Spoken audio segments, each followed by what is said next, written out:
welcome to the first episode of Oh Shit Sherlock. They say no shit Sherlock when it's obvious, but here we reveal the not so obvious. This is Oh Shit Sherlock, a sleuth podcast. I'm your host Joel Perlman, and together with my guests, we're going to uncover and explain how storytelling hides in plain sight in the brands that we love the most. So today's guest, Paige Cool, the creative director at Sleuth. How have you been, Paige? Good. Yeah. Happy, excited for this first podcast. Excited to see what Oh Shit Sherlock can become, and excited to just capture the conversations that we've been having in the office every day with everyone, to actually just put on camera and share those insights with everyone else. So it's going to be fun. Yeah, excited to have you as the first guest. Hopefully there's many, many more of these to come, and hopefully you'll be back again soon. You know the premise of the podcast, you know what we had to talk about. So today we wanted to talk about a South African brand and analyze and understand what they're getting right about their narrative. And it's a brand that's pretty topical, been in the news, kind of popular at the moment, and that's sitting on the table there, Old School. So why don't you start and tell me a little bit about the brand that you know of? Okay, Old School, it's been around for, it's fairly new. It's still considered a sort of startup in South Africa. But it's just, really made the news. It's made absolute headway all around the country. And it's been a brand that is so definable and unmissable. And obviously it's connected to so many things that South Africans are already so passionate about, like sport and rugby in particular. And we've just watched it unfold and tell its story so well, and really not often miss the mark on understanding its customers, on understanding its voice and how it should sound and what it should say. And it's super interesting. So I'm excited to chat about it today. And it's quite a multifaceted sort of brand in many ways, just because of the way that it tells its stories to so many different people. But it tells one really strong story. So from a narrative perspective, I'm really curious to dive into how they've done that. Yeah. Well, there's three areas that I've seen about the brand in the news that I think are going to be really good ways to, spark the conversation and speak around where I feel like the narrative's been hit on the head, and sort of just facilitate a discussion around where they've really hit the nail on the head with the elements of how they've carried their narrative through a number of different things, from product design to campaign launches to messaging and marketing, and the whole way through. So tell me about the first time you can remember encountering the brand. I think it was when it was the 2019 Rugby World Cup. I feel like Old School sort of came into the market, and just the product itself just stood out in this sort of sea of green and gold. From the very get-go, they looked different, because you could tell that they were paying homage to the old Springbok rugby jerseys, which you couldn't really get your hands on anymore. So to be able to see something like that was, you stopped in your tracks and you saw them, and I think that's pretty amazing. So, recently for me, one of the things that stood out, I actually saw a post on LinkedIn probably about a month or so ago, and South African Rugby, the South African Rugby Union was launching its first official Springbok retail store in Sandton City, which was a massive occasion. And, the fact that the Springbok rugby team in particular has been so topical for the past, 6 years, since the 2019 sort of Rugby World Cup triumph, and the fact that they were on the decline in terms of popularity in the country, it literally all the way up until the lead up to that World Cup, is so stark. And I think the journey that South African rugby has been on is something that, South Africa as a population has been able to kind of follow along with for so long, from 1995 to the triumphs in 2007 and all the dips and lows that have come in between that. So the reason why this sort of sparked in my mind was I was reading a LinkedIn post by the CEO of Old School, probably about a month or two ago now, just before the launch of the Springbok retail store. And the whole premise of the post was that they'd actually received a cease and desist order from South African Rugby around a year ago. And the reason for that was obviously, they were leveraging off the fact that South African rugby was on such a high and using, South African rugby as a platform within which to launch their brand. But what they'd done really, really cleverly was that there was never actually really a premise or a mention of the fact that it was Springbok licensed, and the cease and desist order was premised on the fact that you are not an official licensing partner. We've got our own commercial partners of South African rugby, and they are the merchandise part, the manufacturers of merchandise for retail for our organization. But if you actually have a look at some of the old school jerseys from before, now the collection that we've got on the table obviously has a Springbok emblem and everything, and this is part of the new wave subsequently since these conversations. But the old school jerseys actually never had any mentions or any connotations of Springbok rugby themselves, right? They just used similar colorways, similar patterns, and the similar cut and style from the jerseys that we know from the late 90s, well, actually late 80s all the way through to sort of like the early 2000s, which was, considered one of those periods of time that we speak about in South African rugby that was very, very different. So, it's kind of crazy how they were able to just use a color and a silhouette of a jersey in order to carry the message to an entire nation and population of like, this is South African rugby, without ever actually using it. So I think it's just a really powerful way of like, that's how the virality of story and the ability to share information kind of spreads. You have a look at their jerseys. They're not the bright greens and vibrant yellows that we see on a, official Nike replica jersey. They're the sort of like more earthy, dull down tones that you accustomed to seeing on a grainy TV set in the late 90s. So it's crazy. Like, that's one of the things for me. And from your experience in like branding and things, speak to me a little bit about how that's a really good example of how narrative has carried forward into like visualization and the look and feel of the brand itself. I think a huge part of their brand that they've really captured and continue to capture so well is this sort of essence of nostalgia. And obviously the name Old School feeds straight into that. But if you look at the way that the jerseys have been made and modeled after, and we look at that period of time in South Africa's history, 1995 World Cup, coming out of apartheid, Nelson Mandela, it was a real era of change and transition and celebration. Yeah. And so I think just like almost transporting people in a way a little bit to that time, when you put on one of their garments, one of their jerseys, and then you go and watch a rugby match or go watch a soccer match or something like that. It really is like, it's putting that idea of celebration, which is amazing that clothes can do that, can change the way that you feel by putting on a piece of material, and the way that it's structured, designed, colored it changes how you feel inside, and your experience of a day or an evening. It's so interesting that it can do that, and Old School does that so well. So yeah, really like playing on that idea of nostalgia, and again, like we said, looking at the actual design of it in comparison to sort of competitor merch, still in like the sports space. The way that these are designed are so different. And like you said, with the colors as well, in the sort of sea of green and gold in any stadium, you can tell an Old School jersey apart from everything else.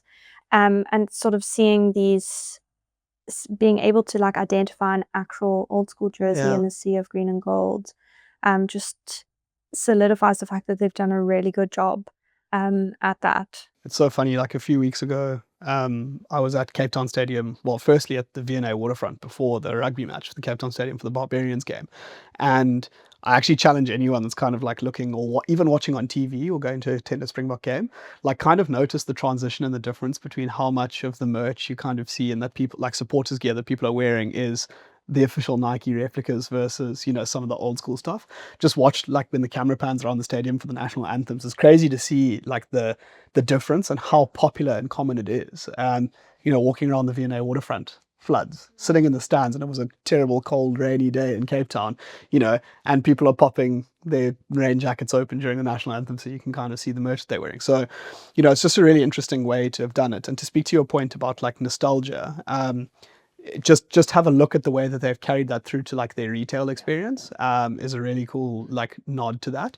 And it's quite hot with brands at the moment now, particularly South African brands. I can think of quite a few like Freedom of Movement, Kingsley Heath, and the likes that carry a very similar aesthetic for the way they set up their retail experience, with a little bit more moody, woody sort of things.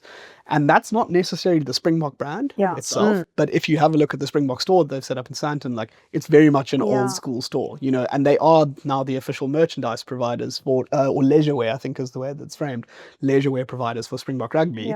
The experience is modeled around that feeling of nostalgia. The old rugby balls, the old supporters jerseys everywhere. It kind of like takes me back to my dad's bar back at home. Like, when you're a kid and you're watching, everyone's over for a Brian watching the rugby in the bar, and you've got like the supporters jerseys over, you've got grown men sort of wandering around in their rugby shorts and jerseys, supporters jerseys. That's the type of feeling that it takes you back to. And it's the same thing in the retail experience. So the point of narrative, right? And this is something that we're going to speak about more as this podcast unfolds in the series. The point of narrative is that it kind of forms the core and the DNA of everything that is about your brand. And I'd be interested to find out what the actual old school team believes the core elements of their narrative are. You can kind of get it just for it in the naming and the way that they look and feel. But, this is a discussion and an analysis from our perspective as to what we believe it to be. And the big part of it comes down to like that feeling of nostalgia and casting your mind back to where that was in the name and the rest. So, it's just so cool to see how they've managed to carry that through to so many different touch points. And it's quite easy when you're trying to market and position yourself on multiple fronts: physical retail, leisurewear providers, merchandise providers, and we'll talk about some of the other spin-off sort of areas that they're operating in now. It's quite difficult to make sure that essence of your brand carries through to everything, which is where I think they've done a really good job of, all the way through from like physical retail experience to, I think it was at Canal Walk, but I might be mistaken, where one of the first times I encountered them was like one of the pop-up booths, like the pop-up stores. And yeah, it definitely was a Canal Walk. Quite hard to make that feel like your own brand. You kind of like a cutout box in the middle of the mall, but they did a phenomenal job. The dark wood tones, and you could spin off and try on anything that was there. And I think also, like, if you think about what sports does, and it has linked itself to sports, it really is a unifying experience for people, and it brings people together, and it celebrates, and it breaks down barriers between people. And I think we spoke about it earlier about what they did with the Irish rugby team, and like how, I mean, you know the story better than I do, so you can explain it. But I think the concept of like bringing their narrative and their brand out into the world, and not just keeping it on like digital marketing and in their actual product, but extending those feelings and the essence of their brand DNA and their narrative DNA into how they go about including people, which is what sports does, and like making people feel welcome, making people feel like, okay, there's even more reason to celebrate. Like that is a huge part of their narrative, and the fact that they after new projects through that lens is a perfect example of how their narrative is driving like every decision that they make. It's so interesting because like 1995, kind of the 1995 Rugby World Cup, the narrative that spun around South Africa from that is like the fact that South Africa won that was such a unifying experience for the whole country, right? And since then, South Africa has had an incredible knack for using sport as a way to show unity and togetherness. So, it's important that that carries through in one way as well. And I think to reference the example you were speaking about on the Irish tour. So what they did was Ireland were touring South Africa last year for a 2-match test series. And it was kind of in the phase of old school starting to gain popularity just before the 2023 World Cup semi-final and final, if I remember correctly. South Africa was obviously, book before at the time. You couldn't buy any merch, like there was nothing left on the shelves. I remember scrambling around the V&A waterfront the day of the semi-final to try and find a jersey for my wife and I. Last minute scramble, absolute chaos and pandemonium everywhere. And I remember reading something about Old School having sold out their entire Springbok stock, like in the lead up to that. Not to be caught on the back foot again, now kind of you've armed a large portion of the rugby supporting population with their Springbok jerseys, but now you have a group of foreigners, coming to South Africa, and there was an opportunity to leverage the fact that like you could expand the reach of your community because this isn't tied to the Springbok identity necessarily. And whether that was because of everything that was going on behind the scenes of South African rugby is a different point of conversation, but there was a need to, and there was the possibility of expanding outside of being the Springbok alternative, like Springbok merch alternatives to being a lifestyle brand that brought together the best elements of unity and like togetherness that the country has. And that isn't only for our country, you know, like the spirit that you were speaking about in Ireland was a welcoming spirit of welcoming an entire population of rugby mad fans to feel a part of the same sort of thing. So what did they do? They combined two elements that the Irish fans really love: rugby and whiskey. Yeah. And they partnered with an Irish whiskey brand, Stellenbosch-born, at the time to release like a very limited edition run of old school Ireland rugby jerseys in partnership with Stellenbosch-born. You know, a good old fashioned Irish whiskey that is actually really popular in South Africa as well. And a community of people that were all wanting to share in this experience of togetherness and unity. Fierce competitors on the field, great way to kind of leverage that.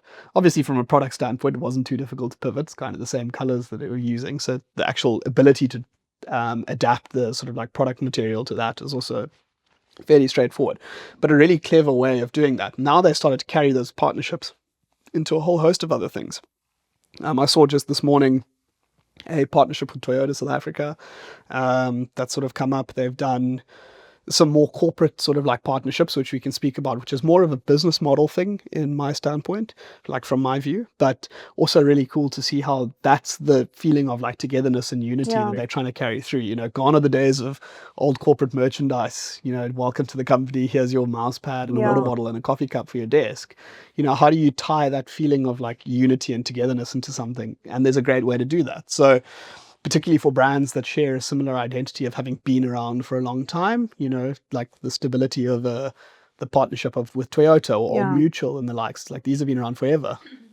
Even with schools, I know my brother left school a couple of years ago, and for their Old Boys Day a few months ago, he was able to get his hands on an old school jersey that was like made for the school, which I thought was so cool because sport, especially at like all boys schools, is really so central to those schools. And so to be able to get a Leavers jersey that is such high quality, that is beautifully made, beautifully designed, and is already something they're quite familiar with in both regards, old school and their school. To be able to combine those and have like a garment that they'll be able to keep for ages, I think is so nice. Yeah. Well, again, it's exactly to your point that you made earlier, right? The feeling of nostalgia. So what are the two things? Like there's major milestone events that occur in kind of everyone's life where you cast your mind back to. And we always used to joke about it. It's like, oh, people that still wear their school Leavers jerseys, you know, like, what are you doing in your mid-30s wearing your Leavers jersey? Like, surely you've got over your high school sort of like, particularly the people that peaked at high school, you know, like, and suddenly you still see them out wearing their Leavers jerseys. Like, come on, man, get over it, you know. But now there's a sense of like, or potentially in the way that they've built the program out with the high schools to leverage a sense of pride and belonging within that. And to keep people unified as well, like putting on a jersey that has your school like emblem on it, and like it being so nice that you don't just have to wear it around the house, like or to a Leavers or to like an old boys or girls event, but like, cool, I'm gonna wear this to drinks or something. Like, oh my word, like that just keeps people unified in more settings. Well, in the same way, like Cape Town Stadium was like flooded with old school jerseys, and it's not that it's a competition, and I think this is what they've got really right with the partnership with the Springboks now. This is not a competing interest with the corporate sponsors that already exist. It's actually just an enhancement of the experience that a fan and someone can have with them. But in the same breath, you know, you can a Hilton My Class Derby Day, you know, you're going to see red and white and black and white stripes all the way around now. But there's probably going to be that feeling, and there will be for people that are purchasing the merch after the fact or before. There's a feeling of, okay, now you can start to see the pattern in behavior and purchasing behavior, which I think they've like literally hit the nail on the head. And it'll be interesting to see how it translates, and if it ever needs to translate outside of South Africa's borders, because South Africa is a really proud country, right? And that feeling, that sense of unity and belonging is something that we really do, you know, drill home as a community and society.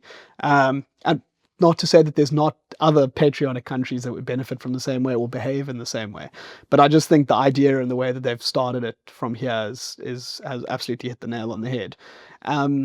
Kind of the other point that I wanted to chat about and bring through was a big part of the sort of like process of understanding and using your narrative for that is in product development, right? It's not just from a communication standpoint. It's not just from being able to know who to speak to and in what way. But then you look at how that translates into the product. So, now the old school jerseys are a little bit different to the ones that we had now that they've officially got a Springbok license and you can attach to it. Like we've got Springbok emblems and everything within the collar as well as on the jersey. A couple of years ago, that wasn't a possibility. Yeah. So now there's a whole lifestyle range that comes along with it. I've seen people wearing, just out to dinner with a baby blue Springbok, polo shirt on, something you would never expect to see. But it's gone beyond that now to the school jerseys we've spoken about. They've got all the individual rugby unions, like the provincial stuff that's come out. Awesome collaborations. I saw just a couple of days ago that they've actually had an official collaboration with Puma South Africa for the Blue Bulls jersey. Oh, yeah, I saw that. Yeah, which is like, again, it's not, and this speaks to my point about using your narrative to stand your ground and know where your place is. Don't try to compete with a Nike or a Puma and their likes, right? That's not the space they're trying to play in. And I think South African rugby in particular probably felt that initially. It was like, whoa, okay, hold on, this could eat into our commercial interests. But standing, like knowing who you are, who you for, what you're doing, and standing by that's just a perfect example. So I want to speak about some of the other areas that they've just gone into now, and particularly the soccer collaborations with the South African soccer teams. Firstly, like I've laid my eyes on them for the first time the other day in person.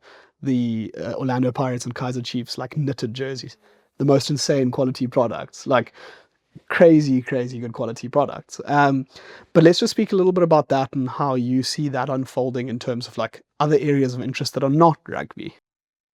I think what they have done so well, and I hope that they do stay in the sport industry, because their story is so strong. And I think because they also are this sort of like old money, old school aesthetic, they also need to remain confident in that space and in what they do, and not try and be everything to someone or everything to everyone kind of thing. And also because sport is something that, in my opinion, and pretty much everyone's opinion, I think, is going to be around for ages. It's been around for absolutely ever, and I think it's going to stick around. It's not like that's not a job AI can take over, thankfully. So I do think that there isn't a ceiling for that industry, and that they've got a lot of runway to be able to just really stamp their mark on not just South Africa and our sporting industry, but like sport industries and markets around the world. And I always laugh because I think men are so funny sometimes. Like if you look at so many guys who watch football and like they chose their football team and they were like 11 and their football team hasn't won in 10 years, yet they still support them. Personally offended. So it's just like, I think the sort of the camaraderie and the support and the loyalty people have for sport and different teams really isn't something that changes often.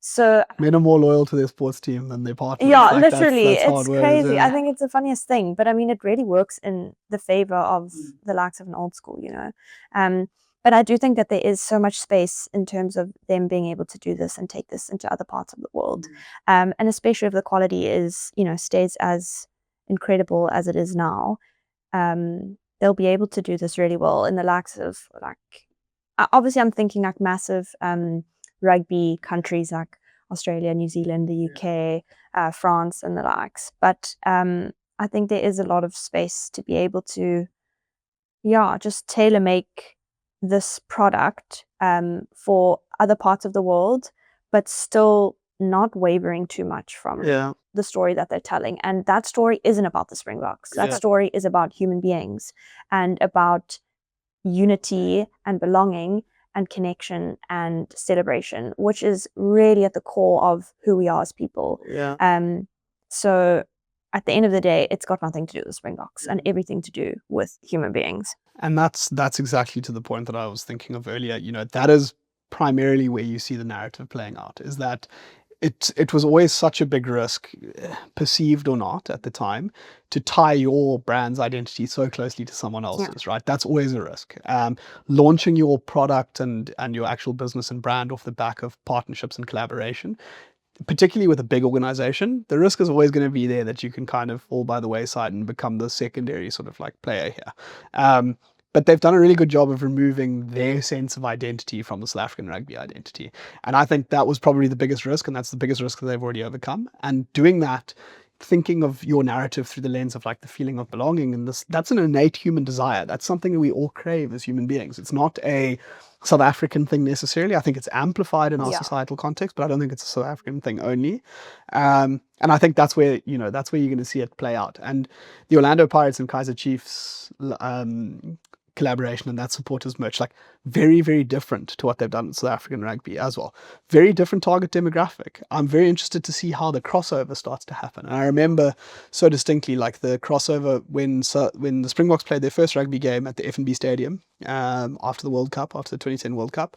And before the 2010 World Cup, when Loftus was or Ellis Park was undergoing renovations to host games, Springboks played New Zealand at Orlando Stadium in Soweto. And, suddenly you were seeing a whole wave, like a different demographic wave in the stands, wearing Springbok supporters jerseys, which was crazy. And I remember it so distinctly. I mean, I would have been all of 11 years old at the time, but I remember that image, those visuals so distinctly in my mind of how that all played out on the camera, and you could see it and you can feel that emotion. I can only imagine what it was like there. So I'm very keen to see how the crossover starts to happen. I'm seeing people wearing Kaizer Chiefs, old school Kaizer Chiefs jerseys wandering around the V&A waterfront that you would never have expected to. I'm seeing friends spending, let's be honest, quite a large sum of money on clothing. They're expensive products. They warrant it. It's good quality products, and you're paying for the quality. And yeah, of course, you're paying for the brand. But you've got people that are spending a lot of money on these things that you would never have cast your mind to thinking that that would be part of who would buy the product. So I really want to see how that spirals and see where that snowballs to, and how the crossover between different sports, different target demographics starts to weave into this idea of identity sharing across a number of different things. I hope it doesn't get to the point where it's like, a Manchester United and these big sort of like massive worldwide global names, because I think there's enough people that do that already, and you're then playing in the world of noise. But this more like targeted sense of belonging to these tight-knit communities that value one another is just so powerful in my view. Yeah, and I think, the way that story has been carried through a whole host of things, that's where time will tell, right? Whether this has been so consciously defined and like mapped out in the way that, we would think about it is still to be determined. But if it hasn't, and you've managed to see it carry through, says a lot about the company and says a lot about the brand itself. So, to kind of like put a bow on this a little bit, let's start. I just want to wrap up with perception of like what we would refer to in our world, the narrative sort of like pillars. What are those hidden gems that we can interpret from the things that we see in product and design and material and language, that others might not see but feel? What are some of those areas, those key pillars for you that have stood out? I think we've discussed them, but the biggest thing is nostalgia, and playing on the idea of bringing people back by putting on a garment like this, taking people back to a time where it was such a celebratory moment in so many ways, and sort even of like for those who were not even born yet. Even for those who weren't even born. I mean, I wasn't born at that point. And I still resonate with the design of these clothes. And the second one is belonging, for sure, and the real human sort of need and desire for feeling unified, feeling connected, and that sense of belonging. And that kind of like goes into this sort of like sharing of identity. But I think a big part, which we haven't really discussed, is this idea of being proud and having this pride. Patriotism and pride, And, I just thought about the fact that this is something that, like you said, we would wear this to drinks. And if we had to go overseas or go to another country, and very easily just pop on our old school jersey to go for drinks with our friends, how cool would it be that we so effortlessly represent our country and the rugby team or the Kaizer Chiefs or something like that. And I think that is something, and it's a subtle way. It's not like glaringly obvious, because people do wear Manchester United shirts to fancy restaurants even. Jeez. But you shouldn't, but no, you really shouldn't. But like, you could wear one of these. Do you know what I mean? And like, even the collared shirts that they have now, like, well, it's not limited to the rugby field or the stadium, right? So, or the bar with your friends. I think you can the idea behind it, and this was going to be one of my questions for you, is, to what sort of extent do you feel like this is fashion led versus brand led? Because again, fashion is trendy, right? And things will come and go. I mean, a quarter zip is a quarter zip. I'm a massive fan of a quarter zip, so I'll always wear a quarter zip jersey. So, it's probably not going to fade out for people like me. But where do you see, or do you see any difficulty with like keeping up with the trends of the fashion of the times? I think that they've done an incredible job at focusing on capsule pieces, and those are timeless. And because you spoke about this idea of noise, and because there's so many people with an opinion on social media now, and how everyone is encouraging this, wear this, wear that, don't wear this, don't wear that. There's so many fashion influencers. I think they've done so well to not have this like overflowing catalog of garments. They've really stuck to pieces that have been around: collared shirts, basic tees, basic caps, a quarter zip like this, things that are practical, that for the most part people can wear to numerous things and form part of a capsule wardrobe. I think they've really understood the assignment. Yeah. And so I don't think they're going to have an issue with the sort of range that they have now. If they keep to this capsule wardrobe idea, I think they're not going to run out of space in terms of what they can do with those garments, because keeping that as a base, they're able to like tweak it in their own unique way. But everyone's going to need a jersey like this at some point. Everyone's going to need a basic tee. So what's one collaboration you want to see with for old school to do? Does your school have a old school jersey yet? Because it's a program, so the school's program is a program where you can actually apply, and they'll do a run for. No, our school doesn't have one. Okay. Sure, but I feel like schools in general are like one. It's one collaboration, aggregation, and I think corporates is the other, which we were speaking about there earlier. Corporate is another. Maybe like an airline, or like I think they've kind of started it a little bit with Checkers 60. You could buy like an old school Drickus du Plessis shirt. I don't know. Maybe I'm totally. That's another area we haven't even discussed at all, is like the sort of like movement to the MMA space, and like Drickus du Plessis was one of the first sort of like let's say like really big commercial ambassadors of it as a whole. Love the collection. Also, some of the garments in there absolutely insane. Nice that they're limited runs, and I think that's always important to not flood it. But you might be right about the Checkers part. I can't remember, but I don't know. I think like with like retailers in general, or many like food retailers, especially because we are really proud of the likes of, Checkers is doing so many incredible things, and that's a whole episode on its own, I'm sure. But I think, there's so much they could do there with the Checkers 60/60 black drivers or the tellers or any of those things. I think that'd be so cool. My dream one that I've seen now, I live in Sea Point, and the second oldest spur in the whole country is in Sea Point, and it's closing its doors this weekend, or I think it actually could even be today. But I know that like this is the last week until the second oldest spur in the country closes down. And if you think about like nostalgia from people's childhood, and if you think of that, like a spur milkshake and happy birthday being sung to you on a Saturday afternoon at a kids party with a waffle, I can't think of any more nostalgic South African brand than a spur. And sadly it's starting to make its way out of, well, not necessarily make its way. I know this is a small wave of closures, and they've just gone through their own rebrand and like rebirth. So probably an episode for another day as well. But I was thinking about it this morning on my way to work when I saw they were talking about it on the radio. And I was like, oh my word, can you, like, I can't think, Wimpy is probably the second most iconic, food retailer that you go, oh my word, that is distinctly South African. And as soon as you think about it, you cast your mind back to all the memories you have as a child, rather than anything that's happening in the news today. Just one last thing, I think, on the collaboration is, I'm just like visually picturing this now.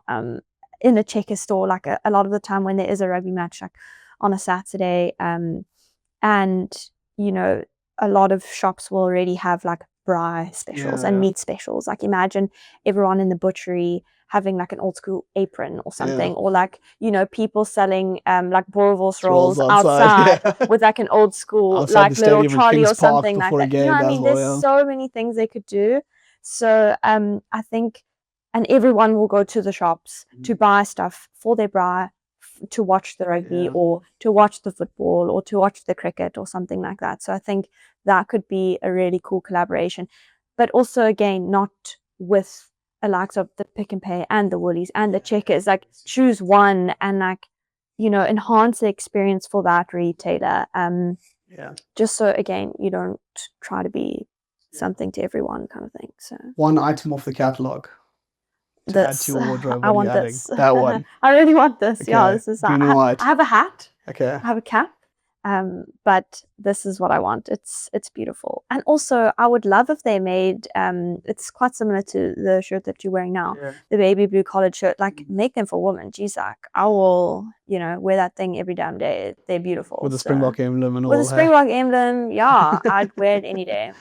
So we've spoken about a lot of South African brands and a lot of different ones that could work. So 10 seconds, let's rattle off as many South African brands that we would feel like would fit that aesthetic the best for old school. Okay. Mrs. Ball's chutney. Simba chips. Ooh, good shot. All gold tomato sauce. Spur. Yeah. Wimpy. Stress. The beer brands, I think, Oh, are Lion also Matches. like Lion Matches, Matches. Castle Lager. Yeah. Yeah, flip. So there's probably a lot that's there for potential future ideas and everything. But Paige, thanks for coming on today. It's been great to have you as the first guest. I'm glad that this episode is out the way and excited to see where this goes. So thanks for coming on. And to the old school team, thank you so much for doing what you guys are doing. You're doing an epic job, not only in making cool and awesome products that help the country feel connected and unified, but also doing a really good job of carrying something that we believe strongly in narrative. So thanks for doing what you guys are doing. Keep doing it. And hopefully we'll have you on the Oh Shit Sherlock podcast soon enough too.